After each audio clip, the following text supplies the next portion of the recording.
Weh. Ada nih ya orang gak masuk grup keluarga, tapi gaya ngomongnya udah kayak admin utama. Hebat ya, bisa jadi tokoh utama di hidup orang lain tanpa perlu diminta. Ada orang yang hobi ikut campur, padahal masalahnya bukan di mereka. Kayak main game, tapi sticknya belum nyala.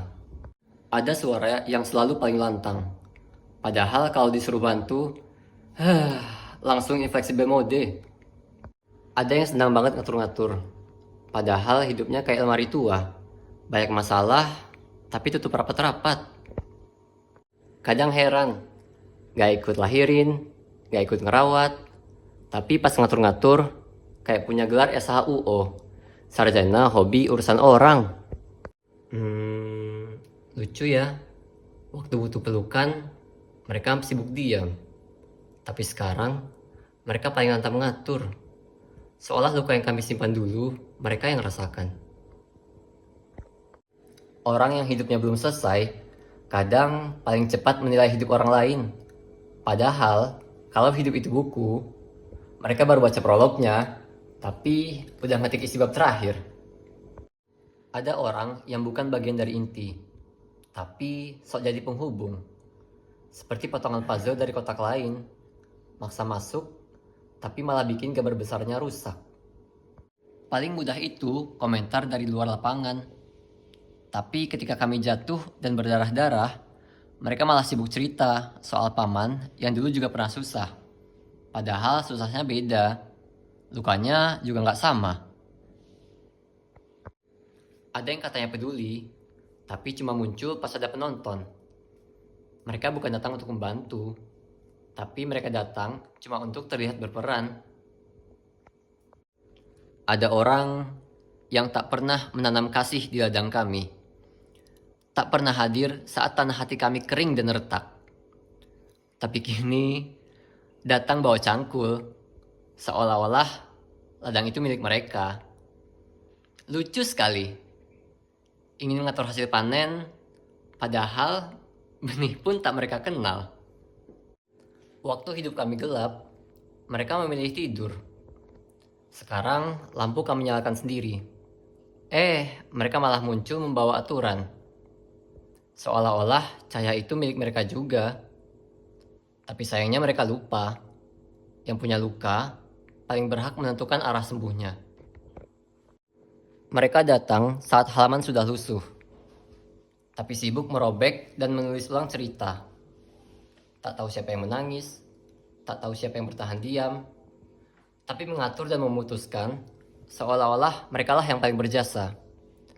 Padahal kami hanya ingin pulih tanpa dibentuk ulang. Mereka bilang kami peduli, tapi entah kenapa rasanya seperti dikendalikan. Seperti wayang yang dipaksa menari di panggung yang bukan miliknya. Kalau benar sayang, kenapa yang kami rasakan bukan hangat, tapi malah tekanan? Kami tumbuh bukan untuk dinilai. Kami hidup bukan untuk ditata ulang. Kalau benar keluarga itu tempat pulang, kenapa kami lebih nyaman pergi? Dan kenapa yang paling banyak bicara adalah yang paling jarang tinggal?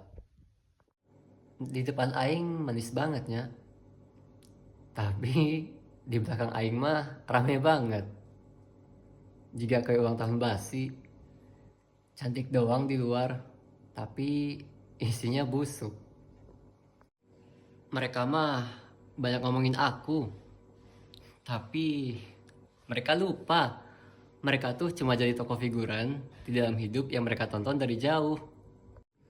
Sepupu aing mah suka banget bandingin. Padahal kita beda mata uang, beda negara.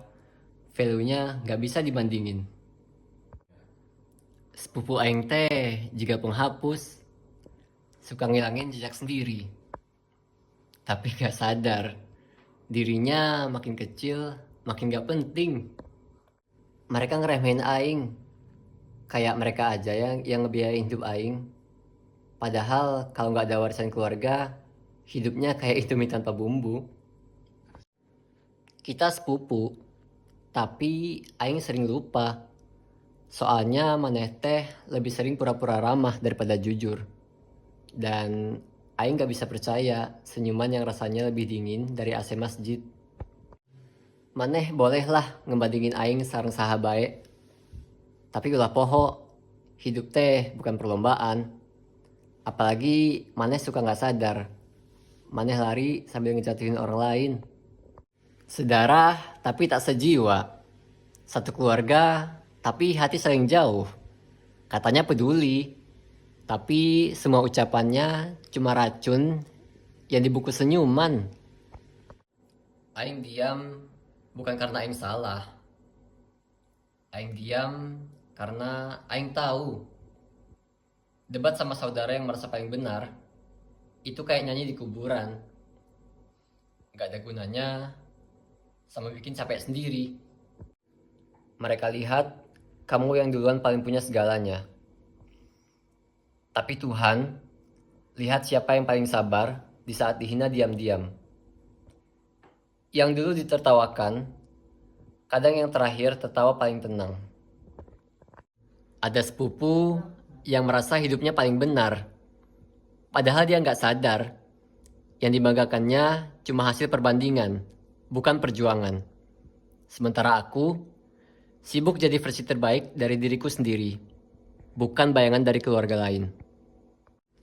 Orang luar mungkin nyakitin dengan kata-kata, tapi keluarga, termasuk sepupu sendiri, bisa nyakitin dengan diam, sindiran, dan banding-bandingan. Dan hebatnya, mereka tetap merasa yang paling sayang.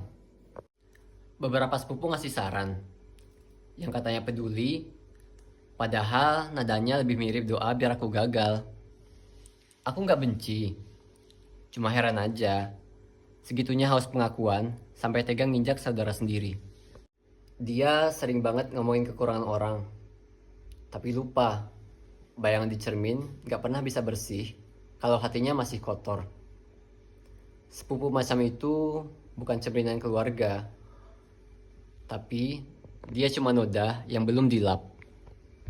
Aku diam bukan karena lemah, aku diam karena aku tahu. Sepupu yang senyum di depan, tapi nyindir di belakang, itu gak layak diajak bicara. Cuma layak dijauhi. Dan biar waktu yang nunjukin siapa yang jatuh karena paling sibuk mengangkat diri sambil menekan orang lain.